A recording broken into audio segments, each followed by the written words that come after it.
चलिए मंगलाचरण करते हैं। नमो अरिहंताण, नमो सिद्धाण, नमो आयर्याण, नमो वक्षायाण, नमो लोवे सवसाहुणम्। मंगलम भगवान वीरो, मंगलम गौतमोगणी, मंगलम कुंद कुंदाद्यो, जैन धर्मोस्तु मंगलम। सर्वमंगल मांगल्यम सर्वकल्याणकारकम, प्रधानम सर्वधर्माणां, जैनं चतुशासनम्।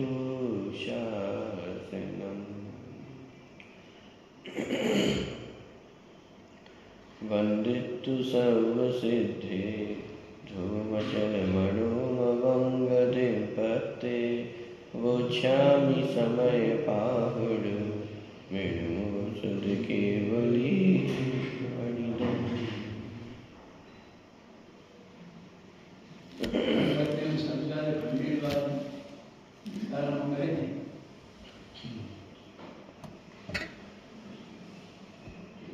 चौदह नंबर की गाथा कल अपन ने प्रारंभ की थी।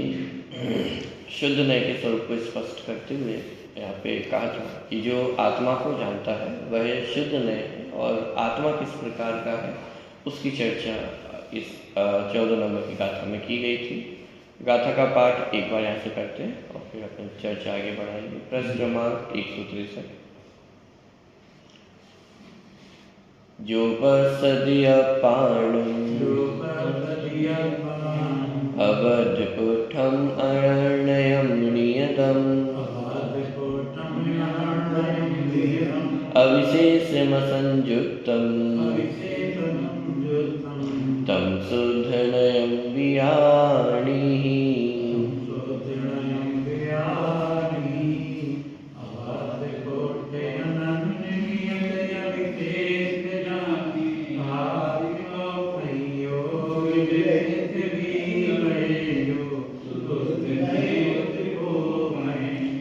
जो पश्यति अपाणं, कि जो आत्मा को देखता है, तम शुद्ध नय वियाणि, उसे शुद्ध नय अर्थात निश्चय नय वियाणि जानो। आत्मा को जानता है उसे शुद्ध नय जानो। तो आत्मा कैसा, किस प्रकार के आत्मा को जानता है? क्योंकि आत्मा का स्वरूप तो बहुत प्रकार से वर्णन किया गया है वाणी में, शरीर वाला, कर्म वाला, इस प्रकार से भी संयोगों के साथ भी आत्मा का परिचय कराया जाता है। तो किस प्रकार के आत्मा को जानने का नाम शुद्ध नय है? तो उसकी चर्चा ली कि आत्मा को अवध स्पृष्ट, अनन्य, नियत, अविशेष और असंयुक्त, इस प्रकार का जो आत्मा जानता है उसे शुद्ध नय कहते हैं। जो बंध वाला जाने, स्पर्श पर से स्पर्श करने वाला जाने, अन्य अन्य जाने, अनियत जाने, विशेष रूप जाने, संयुक्त जाने, वह सब व्यवहार नय का विषय है।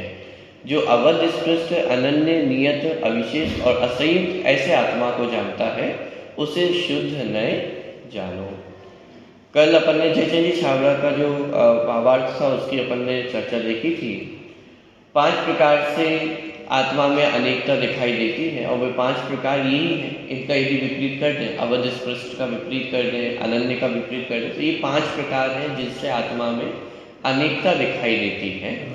फिर बात हुई थी कि ये व्यवहार नय से देखें तो ये अनेकता भी सत्यार्थ है, भूतार्थ है, लेकिन निश्चय नय से देखने पर ये सभी कैसे हो जाते हैं? असत्यार्थ है, अभूतार्थ है।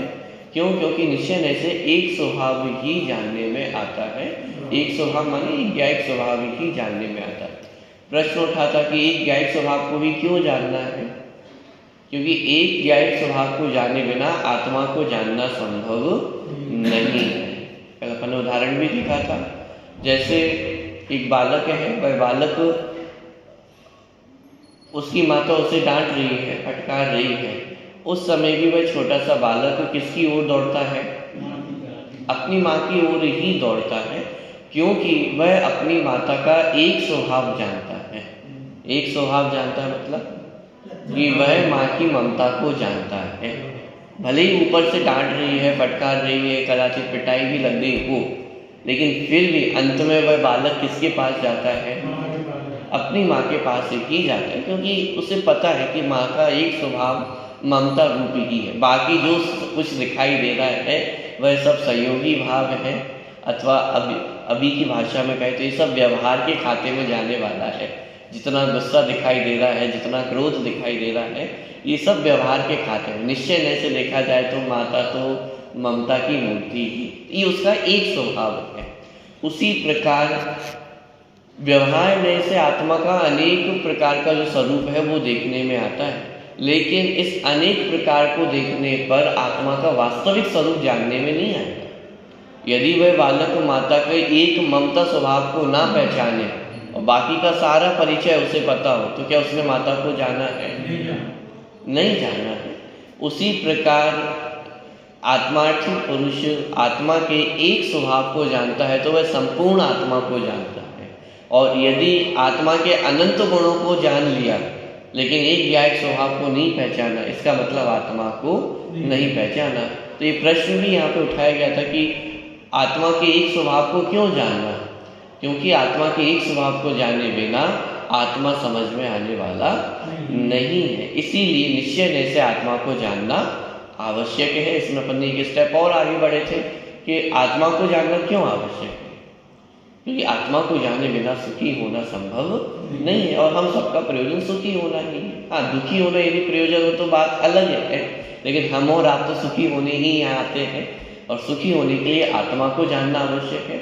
आत्मा को जानने के लिए आत्मा का एक स्वभाव जो ज्ञायिक भाव है उसे जानना आवश्यक है, और वह ज्ञायिक भाव शुद्ध निश्चय नय से ही जाना जा सकता है, व्यवहार नय से जानना संभव नहीं है।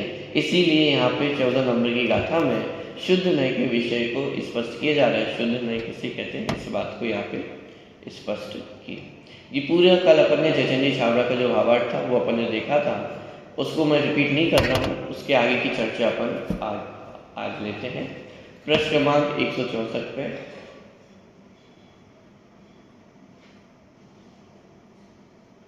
देखिए, नीचे से दूसरा पैराग्राफ है। यहाँ एक बात विशेष ध्यान देनी योग्य है कि यहाँ सर्व पर्यायों से भिन्न शब्द का प्रयोग न करके सर्व पर्यायों में एकाकार शब्द का प्रयोग किया है। उक्त संदर्भ में इसी प्रकार के प्रयोग अन्यत्र भी देखने में आते हैं जो अपना विशेष प्रयोजन रखते हैं। यद्यपि शुद्ध नय के विषय में पर्याय नहीं आती हैं, तथापि पर्यायों की भिन्नता उस प्रकार की नहीं है जिस प्रकार की पर द्रव्यों और उनकी पर्यायों की है।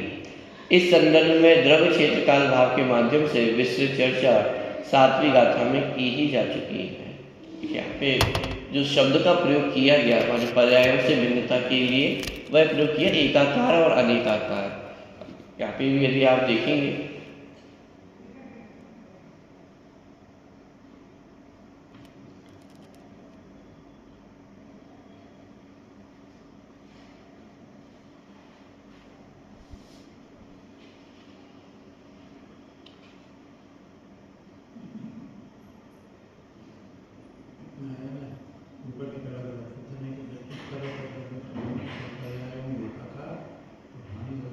हाँ, ये बात मैं बोल रहा था। पिछले प्रश्न पे आप आइए। नीचे जहाँ जयचंदी छाबड़ा का भावार्थ प्रारंभ होता है उसकी पहली पंक्ति, आत्मा 5 प्रकार से अनेक रूप दिखाई देता है। यहाँ पे माने ये अनेक और एकाकार की भाषा का प्रयोग किया और भिन्नता अभिन्नता की भाषा का प्रयोग नहीं किया। उसका कारण क्या है? यहाँ पे भी जयचंदी छाबड़ा इसी भाषा का प्रयोग कर रहे हैं। आत्मा 5 प्रकार से अनेक रूप दिखाई देता है। अनेक रूप दिखाई देता है माने एकाकार दिखाई नहीं देता है। अनेक रूप जब यहाँ पे कहा जा रहा है तो परद्रव्यों से भिन्नता की बात तो इसमें आई है, अवध स्पष्ट कह के परद्रव्यों से भिन्नता कही, लेकिन जो अंतिम विशेषण है असंयुक्त, उसमें जीव में उत्पन्न होने वाले जो विकारी भाव है मोह राग द्वेष आदि, उनसे भी भिन्नता की बात की गई है। लेकिन जैसी भिन्नता आत्मा की पर द्रव्यों और उनकी पर्यायों से है, क्या वैसी ही भिन्नता स्वयं की पर्यायों से भी है? कहने का तात्पर्य, जैसे मैं जीव इस माइक से भिन्न हूँ, मैं जीव हूँ, माइक पुद्गल है, तो जैसी भिन्नता मेरी इस माइक के साथ है, क्या वैसी ही भिन्नता मेरी अपनी पर्यायों के साथ भी है? इस बात का ज्ञान कराने के लिए यहाँ पे एकाकार और अनेकाकार शब्द का प्रयोग किया गया है, क्योंकि जैसी भिन्नता परद्रव्य और उनकी पर्यायों से है, वैसी भिन्नता जीव और उसकी पर्यायों के साथ नहीं है। इसलिए यहाँ पे एकाकार और अनेकाकार शब्द का प्रयोग किया गया है कि पर से कैसा है, पर से तो सर्वथा भिन्न ही है, परद्रव्य और उनकी पर्यायों से तो भिन्न ही है, लेकिन अपनी पर्यायों से कैसा है कि भिन्न तो है, लेकिन कैसा है, उनसे एकाकार रूप नहीं होता, इसलिए भिन्न कहा। देखिए, इसलिए यहाँ पे इस भाषा का प्रयोग किया कि यहाँ एक बात विशेष ध्यान देने योग्य है कि यहाँ सर्व पर्यायों से भिन्न शब्द का प्रयोग ना करके सर्व पर्यायों में एकाकार शब्द का प्रयोग किया है कि आत्मा सभी पर्यायों में एकाकार रूप से प्रवर्तित तो नहीं होता है। इस प्रकार की भाषा ली। क्यों? उक्त संदर्भ में इसी प्रकार के प्रयोग अन्यत्र भी देखने में आते हैं जो अपना विशेष प्रयोजन रखते हैं। यद्यपि शुद्ध नई के विषय में पर्याय नहीं आती है, किसी प्रकार की पर्याय नहीं आती। परद्रव्य और परद्रव्य की पर्याय तो आती ही नहीं है, लेकिन सौद्रव्य की पर्याय भी नहीं आती। सौद्रव्य की अशुद्ध पर्याय तो आती ही नहीं है, लेकिन शुद्ध पर्याय भी निश्चय नय का विषय नहीं बनती, क्योंकि अपन ने पिछली गाथा में देखा था 9 तत्व से जाने हुए सम्यक्त्व है, भूतार्थ नय से जाने हुए 9 तत्व सम्यक्त्व है। तो भूतार्थ नय से 9 तत्वों को जानने पर भी क्या जानने में आया? एक शुद्ध आत्मा ही जानने में आया। भूतार्थ नय से जानने पर आश्रम बंध, संवर, निद्रा, मोक्ष ये जानने में नहीं आए। इनमें व्याप्त जो एक न्यायिक भाव है वही जानने में आता है। तो निश्चय नय तो शुद्ध नय के विषय में पर्याय नहीं आती है। पर्याय नहीं आती है माने अन्य द्रव्य की पर्याय तो आती ही नहीं है, लेकिन स्वद्रव्य की अशुद्ध पर्याय भी नहीं आती है, शुद्ध पर्याय भी नहीं आती। तथापि पर्यायों की भिन्नता उस प्रकार की नहीं है जिस प्रकार की परद्रव्यों और उनकी पर्यायों की है। स्वद्रव्य की पर्याय और परद्रव्य की पर्याय दोनों भिन्न भिन्न हैं, लेकिन मैं परद्रव्य की पर्यायों से भिन्न हूँ और मैं अपनी स्वयं की पर्यायों से भी भिन्न हूँ। इन दोनों भिन्नता में अंतर है। परद्रव्य की पर्यायों से भिन्न हूँ, इसका तात्पर्य है कि उससे सत्ता से भी भिन्न है। मैं स्वद्रव्य हूँ और परद्रव्य, दोनों भिन्न भिन्न द्रव्य, दोनों की सत्ता अलग अलग है। लेकिन जब स्वद्रव्य की पर्यायों से भिन्नता की बात आती है, वहाँ सत्ता भेद नहीं है। द्रव्य गुण पर्याय ये तीनों कैसे हैं? एक ही है। उत्पाद, व्यय, द्रव्य ये तीनों मिलाकर के एक सत्ता का निर्माण करते हैं। उत्पाद अलग सत्ता हो, व्यय अलग सत्ता हो, द्रव्य अलग सत्ता हो। उत्पाद, व्यय, द्रव्य युक्तम सत्य, भिन्न भिन्न सत्य नहीं है। तो उस बात को स्पष्ट करने के लिए यहाँ पे एकाकार अनेकाकार शब्द का प्रयोग किया गया है। जिस प्रकार की परद्रव्य और उनकी पर्याय की है, इस संदर्भ में द्रव्य क्षेत्र काल भाव के माध्यम से विस्तृत चर्चा 7वीं गाथा में की ही जा चुकी है। नर नारकादि पर्यायों में जो परस्पर भिन्नता भाषित होती है, उस पर से दृष्टि हटाकर उन पर नर नारकादि सभी पर्यायों में जो समान रूप से विद्यमान रहता है, एक रूप ही में रहता है, एकाकार रहता है, उस सामान्य अभेद नित्य एवं एक आत्मा पर ही दृष्टि को केंद्रित करना, उसे ही ज्ञान का गेय बनाना शुद्ध नय का उदय है, क्योंकि वह शुद्धात्मा ही शुद्ध नय का विषय है। यानी अनेकाकार होता हुआ जो आत्मा दिखाई दे रहा है, अब अनेकाकार 5 प्रकार से दिखाई देता है। पुद्गल द्रव्य कर्मों से बंधा हुआ दिखाई दे तो अनेकाकार दिखाई देता है। उसमें अन्य अन्य पन्ना देखा जाए तो अनेकाकार दिखाई देता है। मनुष्य, त्रियंच, नारकी ये सब अनेकता है, अन्य अन्य पन्ना है। तो इस प्रकार से अनेकता दिखाई देती है। अनियत देखें, विशेष देखें, सहयोगी भावों से युक्त दिखे तो आत्मा में अनेकता दिखाई देती है। लेकिन इन सभी अनेकताओं में यदि एक समानता को देखा जाए तो वह ज्ञायक भाव है। कर्मों से बंधे हुए में भी यदि देखा जाए तो एक ज्ञायक भाव ही दिखाई देगा। अन्य पन्ने में भी देखा जाए तो एक ज्ञायक भाव ही दिखाई देगा। टीका में तो एक एक विशेषण के लिए उदाहरण भी दिया, जैसे अवध स्पृष्ट है तो अवध स्पृष्ट में कमल का उदाहरण दिया। जैसे कमल होता है वह किस कहाँ पे उगता है? दो नाम आते हैं, वैसे तो और भी पर्यायवाची है कमल के, दो मुख्य पर्यायवाची अपन जैसे पढ़ते हैं, एक पंकज और एक जलज। माने जो कमल है वह कहाँ उगता है? कीचड़ में उगता है या पानी में उगता है। तो जब वह कमल पानी में उगता है अथवा कीचड़ में उगता है तो उसके जो पत्ते हैं वो जो कमल है वह कीचड़ से अथवा जल से कैसा रहता है? कीचड़ में रहता हुआ भी कीचड़ से भिन्न रहता है। सम्यक दृष्टि के लिए भी उदाहरण दिया जाता है, माने कमल का उदाहरण दिया जाता है कि जैसे जो कमल है वह कीचड़ में रहता हुआ भी कीचड़ से भिन्न रहता है। उसी प्रकार सम्यक दृष्टि जीव भी, जैसे चौथे गुण स्थानवर्ती जीव है कि वह घर गृहस्थी में रहता हुआ भी घर गृहस्थी से भिन्न रहता है। भरत चक्रवर्ती के उदाहरण दिया जाता है। माने जैसे कमल का पत्ता होता है वह कीचड़ में जल में उत्पन्न होने पर भी उससे भिन्न ही रहता है, ये उस पत्ते की विशेषता है। भले ही जल में है लेकिन जल में रहता हुआ भी वह जल से कैसा है? अलिप्त है, उससे बंधा हुआ नहीं है, इसको स्पर्श नहीं करता है। ऐसे ही आत्मा का स्वभाव भी अबद्ध स्पृष्ट है, शरीर में रहता हुआ भी शरीर को स्पर्श नहीं करता, कर्मों से बंधा हुआ होने पर भी कर्मों से बंधा हुआ नहीं। इस प्रकार से एक एक विशेषण के लिए एक उदाहरण वहाँ पे दिए गए हैं। तो कहने का तात्पर्य है कि 5 प्रकार से अनेकता दिखाई देती है, लेकिन उन्हीं अनेकता में एक एकाकार रूप से व्याप्त जो आज्ञायक भाव है वो दिखाई देता है। अवध स्पष्ट अनन्य ये सब विशेषण कहकर के उस एकाकार ज्ञायक भाव की ही दृष्टि कराई गई है। अबद्ध जो आत्मा है वह कहाँ दिखाई देगा? कि व्यवहार नय से जब हम बंधन देखते हैं, बंधा हुआ आत्मा देखते हैं, वही निश्चय नय से जब देखा जाएगा तो वह आत्मा कैसा दिखाई देगा? अबंध दिखाई देगा। और इसके प्रयोग पिछली गाथा में कराया ही, भूतार्थ वैसे 9 तत्व को जानना ये सम्यक्त्व है। तो 9 तत्वों को जानना माने बंध को हम जानने गए, निश्चय नय का चश्मा पहन करके हम बंध को जानने गए तो क्या दिखाई दिया? एक अबंध आत्म स्वरूप ही दिखाई दिया। निश्चय नय का चश्मा पहन करके हम आश्रम को देखने गए तो आश्रम को जब देखने गए तो क्या दिखाई दिया? एक निराश्रम ज्ञायक भाव ही दिखाई दी। बात ख्याल में आ रही है?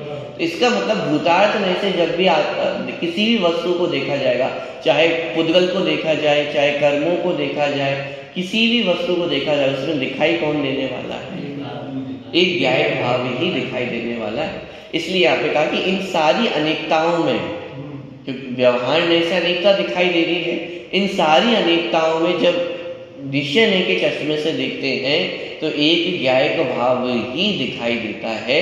उसमें सारे भेद, उसमें सारी अनेकताएं वह सब विलीन हो जाती हैं। विलीन संकल्प विकल्प जालम, पिछला अपन ने श्लोक देखा था कि जितने संकल्प विकल्प हैं वह सब कैसे हो जाते हैं? विलीन हो जाते हैं और एक ज्ञायक भाव ही दृष्टि का विषय बनता है। और जब शुद्ध नय ऐसे ज्ञायक भाव को ही दृष्टि में लेता है, अथवा उल्टा कहें कि जब ऐसा ज्ञायक भाव दृष्टि का विषय बनता है तो शुद्ध नय का उदय होता है। ठीक है, अथवा दूसरी तरफ से कहें कि शुद्ध नय ज्ञायक भाव का आश्रय माने ज्ञायक भाव का लक्ष्य करता है, अथवा ऐसे कहें कि जब ज्ञायक भाव लक्ष्य में आता है तो शुद्ध नय का उदय होता है। देखिए, तो नर नारकादि पर्यायों में जो परस्पर भिन्नता भाषित होती है उस पर से दृष्टि हटाकर, ये अन्य पने की बात कि जब नर नारक आदि पर्यायों को देखा जाता है तो उसमें जीव अन्य रूप दिखाई देता है। मारीची का जीव था, मारीची अपन देखें, शेर की पर्याय में देखें, महावीर की पर्याय में देखें तो उसमें अन्य पना दिखाई दे रहा है। मारीची अलग है, शेर अलग है और महावीर भगवान अलग है। लेकिन उस पर से दृष्टि हटाकर, अन्य अन्य पन्ने पर से दृष्टि हटाकर उन नर नारकादि सभी पर्यायों में जो सामान्य रूप से विद्यमान रहता है, कौन विद्यमान रहता है? मारीची का जीव भी जीव, शेर की पर्याय में भी जीव और महावीर भगवान की पर्याय में भी जीव। अलग अलग जीव है कि वही जीव है? वही जो पना है ये सामान्य है। अंतर जो दिखाई दे रहा है वो विशेष पना है। नर नारकादि पर्यायों में जो दिखाई दे रहा है ये सब विशेषता है, लेकिन उनमें व्याप्त जो वही पना है वह एक सामान्य है। तो जब विशेषों पर से दृष्टि हटा करके, अनेकता पे से दृष्टि हटा करके एक ज्ञायक भाव पे, एक सामान्य तत्व पे दृष्टि जाती है, एक रूप में ही रहता है, एकाकार रहता है, उस सामान्य अभेद नित्य एवं एक, ये क्या है? विशेष है। ये जो चार चीजें अभी अपन ने पढ़ी, सामान्य अभेद नित्य और एक, ये आत्मा के स्वचतुष्टय है। द्रव्य क्षेत्र काल भाव, स्वद्रव्य स्वक्षेत्र स्वकाल और स्वभाव। द्रव्य पद ये स्वद्रव्य हुआ कि कैसा है? सामान्य है। अभेद ये स्वक्षेत्र, नित्य ये स्वकाल और एक ये स्वभाव। तो स्वद्रव्य स्वक्षेत्र स्वकाल और स्वभाव, जब इसमें स्वभाव को देखते तो उसमें अनेकता दिखाई नहीं देती है। इस प्रकार आत्मा पर ही दृष्टि का केंद्रित करना, उसे ही ज्ञान का ज्ञेय बनाना शुद्ध नय का उदय है, क्योंकि वह शुद्धात्मा ही शुद्ध नय का विषय है। यह बताने के लिए ही सर्व पर्यायों में एकाकार शब्द का प्रयोग किया गया है। प्रत्येक अवस्था में जो एक ही रूप में सदा विद्यमान रहता है वह ज्ञायक भाव ही शुद्ध नय का विषय है। अनन्य विशेषण के माध्यम से आचार्य देव यही कहना चाहते हैं। माने सभी पर्यायों में आत्मा कैसा है? एकाकार रूप है। सभी पर्यायों में एकाकार रूप है कहने का तात्पर्य, कोई भी पर्याय एकाकार रूप नहीं है, सभी पर्याय अनेक रूप है। और वर्तमान में जो पर्याय उत्पन्न हुई, फिर अगली पर्याय उत्पन्न होगी, फिर अगली पर्याय उत्पन्न होगी, ये सब पर्याय कैसी हैं? अनेकाकार रूप है, भिन्न भिन्न है। लेकिन इन अनेक पर्यायों में एकाकार रूप से विद्यमान कौन है? कि वह ज्ञायक भाव, वो एकाकार रूप से विद्यमान है। जो उदाहरण दिया टीका में भी उदाहरण दिया, जैसे घड़े का उदाहरण दिया मिट्टी का, कि जैसे मिट्टी है और उस मिट्टी को ही घड़े का आकार दिया, फिर उसको तोड़ दिया, फिर कोई नया आकार दे दिया, अथवा घड़े बनाने की प्रोसेस में देखें तो बहुत सारे आकार बनते हैं। डायरेक्ट तो घड़ा नहीं बन जाता है, पहले मिट्टी का ढेला होता है, फिर उसको आकार देना शुरू करते हैं तो छोटा आकार होता है, फिर उसको प्रॉपर शेप देना, यानी इसके अलग अलग नाम भी दिए एक एक स्टेज के, कि एक एक स्टेज में उसे क्या कहा जाता है। माने अलग अलग पर्याय है, अनेकता दिखाई दे रही है, लेकिन उस सारी अनेकताओं में एकाकार रूप से विद्यमान कौन है? मिट्टी विद्यमान है। अब जो अद्वैतवादी दर्शन है वो भी इस प्रकार का कुछ सिद्धांत मानता है, लेकिन उनका सिद्धांत ये है कि इस पूरी दुनिया में एक अद्वैत ब्रह्म ही विद्यमान है। माने एकाकार रूप से विद्यमान कौन है? कि एक अद्वैत ब्रह्म वही पूरी सृष्टि में विद्यमान है। ये सारी अनेकता दिखाई दे रही है, जिसे भी माया कहते हैं, ये सब माया दिखाई दे रही है, और उस सब में विद्यमान कौन है? एक अद्वैत ब्रह्म विद्यमान है। लेकिन इस तरह से मानने में दिक्कत ये है कि हम और आपकी जो स्वतंत्र सत्ता है वो नष्ट हो जाती है, और जब एक अद्वैत ब्रह्म ही रहा तो फिर मैं और आप भी माया ही हो गए, और मैं और आप भी असत्य ही हो गए एक तरह से। तो जब हमारी सत्ता ही नहीं रही तो फिर मेरे सुख दुख का कोई अस्तित्व ही नहीं रहा, कोई प्रयोजन ही नहीं रहा। तो वो इसलिए वह मान्यता उचित नहीं है। लेकिन यहाँ पर जैन दर्शन में प्रत्येक व्यक्ति की, प्रत्येक कण कण की, एक एक आत्मा की जो स्वतंत्र सत्ता है उसको स्वीकार किया गया है। तो इस प्रकार एक एक पर्यायों में जो एकाकार रूप से विद्यमान है वह आत्मा एक ज्ञायक भाव है, और उस पर जो दृष्टि करता है उसे शुद्ध नय कहते हैं। तात्पर्य यह है कि नर नारकादि पर्याय आत्मा में से वस्तु रूप से अलग नहीं हो जाती। क्या? जैसे ये माइक और मैं दोनों कैसे हैं? वस्तु स्वरूप से ही भिन्न भिन्न है, लेकिन ऐसी भिन्नता नर नारकादि पर्यायों के साथ नहीं है। नर नारकादि पर्याय में भी जब असमान जाति द्रव्य पर्याय की बात करते हैं तो वहाँ तो फिर भी भिन्नता देखने में आती है। ये भी शरीर है और आत्मा, तो ये पुद्गल द्रव्य है और मैं जीव द्रव्य, तो उनमें तो फिर भी भिन्नता है, फिर भी उनमें परद्रव्य, स्पष्ट परद्रव्य जैसी भिन्नता तो नहीं है, इसलिए दूसरे नंबर के नए का विषय बनता है। लेकिन फिर भी ये भिन्नता है। लेकिन असमान जाति द्रव्य पर्याय कहने पर जो तत्संबंधी परिणाम होते हैं, जैसे जीव मनुष्य पर्याय में गया तो उसके परिणाम कैसे होंगे? मनुष्य जैसे होंगे। त्रिंच गति में जाएगा तो, नरक गति में जाएगा तो, वही भी असमान जाति द्रव्य पर्याय का ही हिस्सा है। तो वो जो पर्याय है वो आत्मा से प्रत्यक्ष भिन्न नहीं है, अथवा वस्तु रूप से भी वे भिन्न नहीं है। तो तात्पर्य यह है कि नर नारकादि पर्याय आत्मा में से वस्तु रूप से अलग नहीं हो जाती है, वे तो अपने क्रमानुसार होती ही रहती हैं। यहाँ पे समझना ये कि जो नर नारकादि पर्याय उनको अलग नहीं किया जा सकता। जैसे अपन कपड़े उतार करके अलग कर सकते हैं, ऐसे क्या शरीर उतार करके आप अलग कर सकते हैं? नहीं कर सकते। माने वस्तु रूप से भिन्नता नहीं हो जाती है, लेकिन इसी वस्तु स्वरूप, इसी असमान जाति द्रव्य पर्याय में शरीर से भिन्न एक ज्ञायक भाव को देखना, ये शुद्ध नय का कार्य है। शुद्ध नय शरीर और आत्मा को अलग अलग नहीं कर देता है। शुद्ध नय आत्मा और शरीर को अलग अलग जानता है। जो जैसा है, माने जो अलग अलग है उसे अलग अलग जानता है, वस्तु रूप से अलग अलग नहीं कर देगा। देखिए, कभी मनुष्य पर्याय होती है तो कभी नारकीय पर्याय होती है, तथापि क्रमशः प्रवर्तमान होने वाली पर्यायों में जो सदा एक सा रहता है, अक्रम रूप से विद्यमान रहता है, अनेकाकार पर्यायों में जो एकाकार रूप से उपस्थित रहता है, वह ज्ञायक भाव ही शुद्ध नय का विषय है। दूसरी बात यह है कि भावार्थ में जो एक स्वभाव और अनेक स्वभाव या अनेक प्रकारता की बात की है, वह द्रव्य क्षेत्र काल एवं भाव में जो भाव के भेद के रूप में गुण भेद और गुण भेद के निषेध के रूप में एक अनेक की बात आती है, वह नहीं है। यहाँ तो बद्ध स्पृष्ट आदि 5 भावों से युक्तता अनेक स्वभाव है और इनसे रहितता एक स्वभाव है। वे क्या बात ली है? 4 अपन ने स्वचतुष्टय देखा, स्वद्रव्य, स्वक्षेत्र, स्वकाल और स्वभाव। जब भाव की चर्चा आती है वहाँ पे एक और अनेकता ली जाती है। माने निश्चय नय से देखा जाए, द्रव्यार्थिक नय से देखा जाए तो स्वभाव कैसा है? एकाकार है, और पर्यार्थिक नय से देखा जाए तो स्वभाव कैसा है?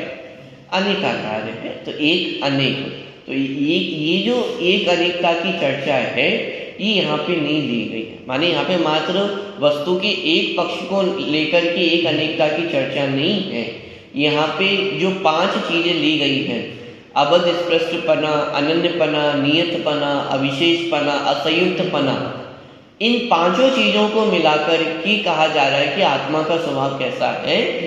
एकाकार है और बद्ध स्पष्ट आदि की अपेक्षा अनेकाकार नहीं है। माने यहाँ पे जो एकता और अनेकता की बात है वह मात्र भाव वाले पक्ष को लेकर के एकता अनेकता की बात नहीं है। द्रव्य, क्षेत्र, काल, भाव, ये सारी चीजें उसमें समाहित हो जाती है और सबको मिलाकर के कहा जा रहा है कि आत्मा का स्वभाव एक स्वभाव है, अनेक स्वभाव नहीं है। कहने का तात्पर्य इतना है, मात्र द्रव्य, क्षेत्र, काल, भाव में से मात्र भाव वाले पक्ष को ही नहीं देखा जा रहा है। द्रव्य, क्षेत्र, काल, भाव चारों को लेकर के चर्चा यहाँ पे की जा रही है। इनमें से आत्मा का एक स्वभाव शुद्ध नय का विषय है और अनेक स्वभाव अशुद्ध नय का विषय है, यह बताया जा रहा है। प्रश्न, शुद्ध नय का विषय भूत भगवान आत्मा अबद्ध, स्पृष्ट, अनन्य, नियत, अविशेष एवं असंयुक्त इन 5 भावों से युक्त है, एक स्वभाव वाला है। तो क्या आत्मा में विद्यमान बद्ध, स्पृष्ट आदि भाव सर्वथा भूतार्थ है? आत्मा का अनेक स्वभाव सर्वथा भूतार्थ है? प्रश्न, कि यदि आप ये कह रहे हैं कि आत्मा कैसा है? अबद्ध, स्पृष्ट है, अनन्य है, अविशेष है, तो फिर क्या आत्मा का स्वभाव सर्वथा ऐसा ही है? और यदि सर्वथा ऐसा है तो फिर आत्मा का अनेक स्वभाव है ही नहीं क्या? और यदि अनेक स्वभाव नहीं है तो क्या ये जो असमान जाति तरफ पर्याय आदि दिखाई दे रही है, बद स्पष्ट आदिपना दिखाई देता है, क्योंकि दिखाई तो दे रहा है ना, आत्मा कर्मों से बंधा हुआ है, अभी कहाँ रह रहे हैं, शरीर के बीच में ही तो रह रहे हैं, शरीर से युक्त ही है, क्रोध आदि के भाव होते ही, कषाय है ये सब तो दिखाई दे ही रहा है। तो क्या आप ये कहना चाहते हो कि ये सब मिथ्या है, ये है ही नहीं, ये सर्वथा निषेध कर रहे हो क्या आप इसका? देखिए समाधान। उत्तर, बद्ध स्पष्ट आदि भावों की भूतार्थता अभूतार्थता पर आचार्य अमृतचंद्र ने आत्मख्याति में विविध उदाहरणों के माध्यम से विस्तार से प्रकाश डाला है, जो इस प्रकार है। माने क्या बाह्य में जो बद्ध स्पष्ट आदि भाव है वो भूतार्थ है कि अभूतार्थ है, इसकी चर्चा अमृतचंद्र आचार्य ने की। देखिए, अबद्ध स्पष्ट अनन्य नियत अविशेष और असंयुक्त आत्मा की अनुभूति शुद्ध नय है और वह अनुभूति आत्मा ही है। इस प्रकार एक आत्मा ही प्रकाशमान है।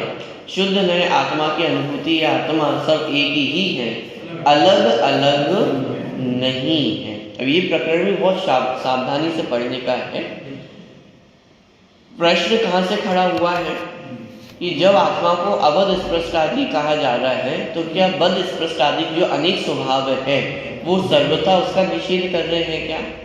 इसका उत्तर हालांकि चैतन्य छाबड़ा ने पहले दे चुके हैं कि उनका सर्वथा निषेध नहीं है। अभूतार्थ नय से देखने पर अथवा व्यवहार नय से देखने पर बद्ध स्पष्टादिक भाव ये सब कैसे हैं? सत्यार्थ है, भूतार्थ है, उनका सर्वथा निषेध नहीं किया जा रहा है। लेकिन जब शुद्ध नय से देखा जाता है तो ये सारी चीजें अभूतार्थ ही होंगी। टीका में उदाहरण दी, जैसे अभी मैंने आपको दो उदाहरण देके बताए थे, कमल का और घड़े का, तो वहां पे दोनों पक्षों को स्थापित किया। जैसे कमल है वह पानी में उगता है, तो पानी का सर्वथा निषेध नहीं किया जा रहा है, पानी को स्थापित किया कि कमल कहाँ उगेगा, पानी में ही उगता है, पानी के बीच में ही उगता है, ये व्यवहार नय का कथन। लेकिन कमल पानी के बीच में रहता हुआ भी पानी से कैसा है? निर्लिप्त है, ये निश्चय नय का कथन। निश्चय ने यदि उस कमल को देखेगा तो कैसा दिखेगा कि वह कमल पानी को कभी छूता नहीं है। कौन सी बात सत्य है और कौन सी बात असत्य है?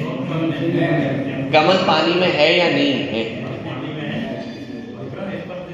पानी में होता हुआ भी पानी में नहीं है। आप अपने एक कपड़ा रूमाल लो और उसको आप पानी में डालें तो कैसा हो जाएगा? रूमाल गीला हो जाए।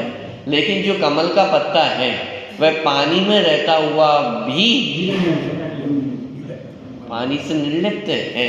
अब देखो उसके माने कमल का पत्ता ले और उस पर आप पानी डालिए तो जैसे पारा होता है ना, एकदम अलग अलग होता है, बिखर के अलग अलग हो जाता है, ऐसे ही वो पानी की बूंदे भी पत्ते से अलग हो जाए। माने जैसे रूमाल पानी को सोख लेता है वह गीला हो जाता है, उसमें लिप्त हो जाता है, वैसा कमल का पत्ता पानी में रहता हुआ भी पानी से कैसा है? निर्लिप्त ही रहता है।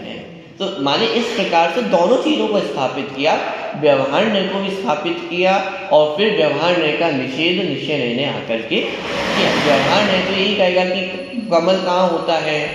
पानी में ही होता है, और निश्चय नय आकर के कहेगा पानी में होते हुए भी पानी से कैसा है? निर्लिप्त है। उसी प्रकार आत्मा में ये जो अनेक स्वभाव है ये है ही नहीं क्या? तो उसकी सत्ता भी स्थापित की। व्यवहार नय से देखा जाए तो ये सारी चीजें हैं, बंधन भी है, शरीर भी है, अनियतता भी है, ये सारी चीजें हैं, अन्य पना भी। व्यवहार नय से देखेंगे तो मारीची अलग है, शेर का जीव अलग है और महावीर भगवान अलग है। लेकिन इसी भिन्नता में, इसी अनेकाकार पने में जब निश्चय नय से देखा जाता है तो एक जीव ही दिखाई देता है। कहाँ दिखाई दे रहा है? उन्हीं अनेकता में एकता दिखाई दे रही है, अलग से एकता नहीं लाई गई है। जहां अनेकता दिखाई दे रही थी वहीं पे एकता दिखाई दे रही है। भूतार्थ से किसको जानने को कहा गया था? पिछली गाथा 13वीं गाथा में भूतार्थ से जाने हुए 9 तत्वों को सम्यक तो कहा। तो प्रश्न ये खड़ा होता है ना मन में कि 9 तत्व क्यों कहे, डायरेक्ट नहीं कह देते भूतार्थ में से आत्मा को जानना ये सम्यक तो है। ये क्यों कहा आचार्य ने कि भूतार्थ से 9 तत्व जाने गए वो सम्यक तो है। यहाँ पे व्यवहार ने को भी स्थापित कर दिया और स्थापित करके फिर निषेध किया कि आत्मा दिखाई कहाँ देगा, हवा में थोड़ी ना आत्मा दिखाई देगा। आत्मा तो ये 9 पदार्थों में ही दिखाई देने वाला है। हाँ, बंधन को देखने जाओगे तो निश्चय ऐसे बंधन दिखाई नहीं देगा, एक अबंध स्वरूप आत्मा ही दिखाई देगा। बात ख्याल में आई। तो इस तरह से व्यवहार को भी स्थापित किया। व्यवहार का सर्वथा निषेध नहीं है, क्योंकि यदि व्यवहार का सर्वथा निषेध कर देंगे तो निश्चयवाद का प्रकरण खड़ा होगा। दूसरी बात यह कि आत्मानुभूति भी संभव नहीं होगी, क्योंकि आत्मा तक पहुंचने के लिए व्यवहार का आश्रय लेना आवश्यक है। जब विकल्पात्मक दशा है वहाँ व्यवहार के आश्रय से ही आत्मा को समझा जाता है। विकल्पात्मक दशा में आत्मा के वेदों के माध्यम से ही आत्मा के स्वरूप को समझा जाता है। तब जाकर के निर्विकल्प अवस्था में जो एक ज्ञायक भाव है वह दृष्टि का विषय बनता है। तो व्यवहार का सर्वथा निषेध नहीं किया गया। ये सारी चर्चा टीका में करने वाले हैं और टीका की चर्चा ही बहुत सुंदर है, माने इसी पे बहुत चर्चा की जा सकती है। क्या कहा यहाँ पे कि अनुभूति को ही आत्मा कहा जाता है, माने जो अबध स्पृष्ट आदि रूप से जो आत्मा की अनुभूति हुई है, शुद्ध नय के माध्यम से जो आत्मा जानने में आया है, उस अनुभूति को ही आत्मा कहा जा रहा है। अभी अपन 2 चीजें समझते हैं, आत्मा और आत्मा की अनुभूति। कितनी चीजें हुई? 2 चीजें हुई ना, आत्मा और आत्मा ने अनुभूति की। किसकी अनुभूति की? अपनी अनुभूति की। लेकिन यहाँ पे कहा जा रहा है कि वो जो अनुभूति हुई है वही आत्मा है, उस अनुभूति से अतिरिक्त आत्मा और कुछ भी नहीं है। देखिए, आज तो अपन सब पढ़ रहे हैं, आगे अपन विशेष चर्चा करेंगे। अवध स्पष्ट अनन्य नियत अविशेष और असंयुक्त आत्मा की अनुभूति शुद्ध नय है और वह अनुभूति आत्मा ही है। इस प्रकार एक आत्मा ही प्रकाशमान है, माने किसी भी प्रकार से अनेकता है ही नहीं, क्योंकि यदि आत्मा और आत्मा की अनुभूति, ये भी तो द्वैत खड़ा हो गया। शुद्ध नय की दृष्टि में द्वैत होता ही नहीं है। शुद्ध नय आत्मा की अनुभूति या आत्मा, कितनी चीजें ली? शुद्ध नय आत्मा की अनुभूति या आत्मा, कितनी हुई? 3 चीजें।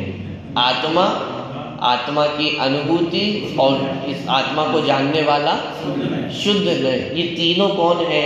शुद्ध नय, आत्मा की अनुभूति या आत्मा, सब एक ही है, अलग अलग नहीं। तर्क के माध्यम से भी सिद्ध होगा। क्यों? एक सिंपल लॉजिक से देखें, आत्मा तो मैं हुई, अनंत गुणों का भंडार जो आत्मा है, ठीक है। दूसरी चीज इसमें क्या ली? आत्मा की अनुभूति। तो आत्मा की अनुभूति ये किसने की?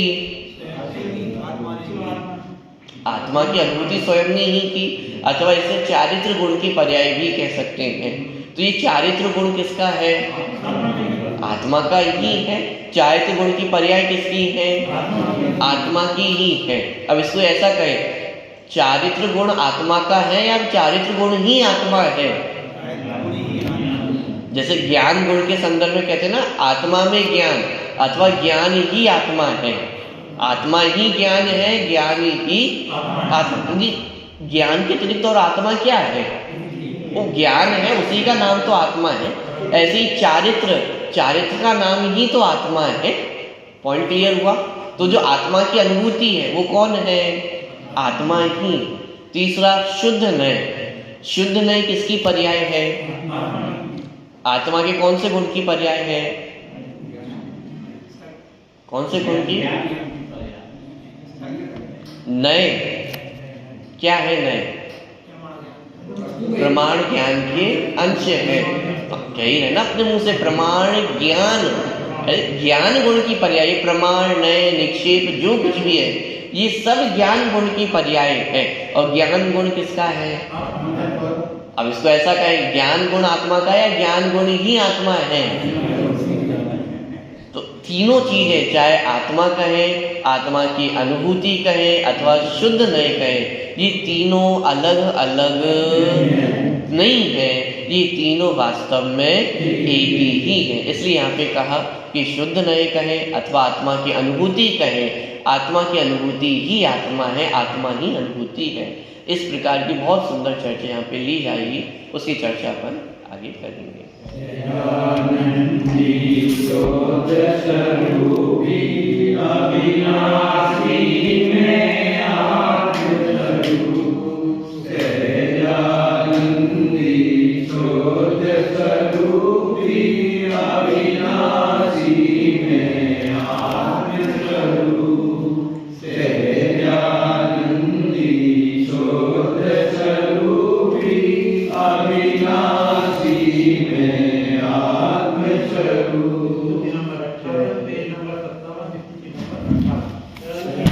कोई नहीं जग